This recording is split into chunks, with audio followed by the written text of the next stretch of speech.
చంద్రబాబు నివాసంలో బుజ్జగింపుల పర్వం కొనసాగుతోంది. తాడేపల్లిలోని అధినేత నివాసానికి మాజీ మంత్రులు గంటా శ్రీనివాసరావు, దేవినేని ఉమా చేరుకున్నారు. తొలి జాబితాలో వాళ్ళిద్దరికీ సీట్లు దక్కలేదు. మరి రెండో జాబితాలోనైనా ఉంటాయా? పొత్తు సర్దుబాట్లలో గల్లంతవుతాయా అనే ఉత్కంఠ నెలకొంది. ఈ నేపథ్యంలో చంద్రబాబు పిలవడంతో దేవినేని ఉమా, గంటా శ్రీనివాస్ తాడేపల్లికి వచ్చారు.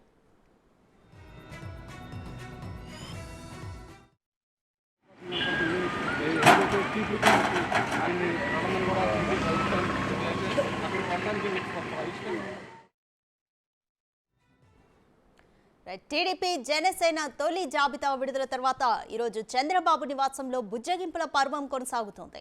తాడేపల్లిలోని అధినేత నివాసానికి మాజీ మంత్రులు గంటా శ్రీనివాసరావు, దేవినేని ఉమా చేరుకున్నారు.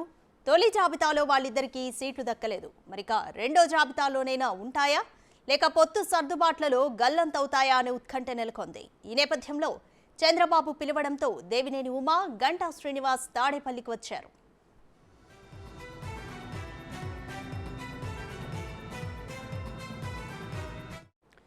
ఇదే విషయంపై కంప్లీట్ డీటెయిల్స్ మా ప్రతినిధి శివ అందిస్తారు.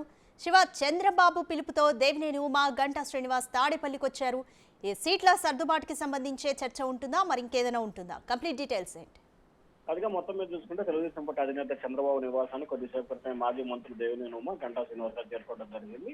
దేవినేని ఉమాకి సంబంధించి కూడా మైలవరానికి సంబంధించి టికెట్ ఇచ్చే అంశాన్ని పునఃపరిశీలన జరుగుతున్న పరిస్థితి కనిపిస్తోంది. అక్కడ వైసీపీ నుంచి వచ్చిన వసంత కృష్ణప్రసాద్ కి టికెట్ ఇచ్చే అంశాన్ని కూడా చంద్రబాబు పరిశీలన చేస్తున్నారు. మైలవరానికి సంబంధించి కూడా ఎమ్మెల్యే దేవినేని ఉమాకి సంబంధించి అభ్యర్థిగా వేరే నియోజకవర్గానికి వెళ్లాలని చెప్పి చంద్రబాబు సూచన చేస్తున్నట్టు తెలుస్తా ఉంది. మరొక వైపు మాజీ మంత్రి గంటా శ్రీనివాసరావు సంబంధించి భీముల నుంచి ఉన్నారు. ఆయన కూడా చీపురుపల్లి వెళ్లాలని చెప్పి చంద్రబాబు సూచన చేస్తున్నారు. ఇటీవల జనసేన సీట్ల కేటాయింపులో చంద్రబాబు జనసేనకి భీములు వెళ్తున్న నేపథ్యంలో కూడా గంటా శ్రీనివాస్ అక్కడికి వెళ్ళమని చెప్పి కూడా సూచన చేశారు. ఈ నేపథ్యంలో వీరిద్దరిని కూడా ఈ రోజు ఉదయం చంద్రబాబు పిలిపించిన పరిస్థితి. ఈ నేపథ్యంలో ఇద్దరు కూడా చంద్రబాబు నివాసానికి చేరుకున్నారు. మరి వారు అదే నియోజకవర్గాన్ని ఆశిస్తారా లేకపోతే చంద్రబాబు చెప్పినట్లు వేరే నియోజకవర్గానికి వెళ్తారనే ఉత్కంఠ అయితే కొనసాగుతోంది. అది రైట్, థ్యాంక్ యూ శివ.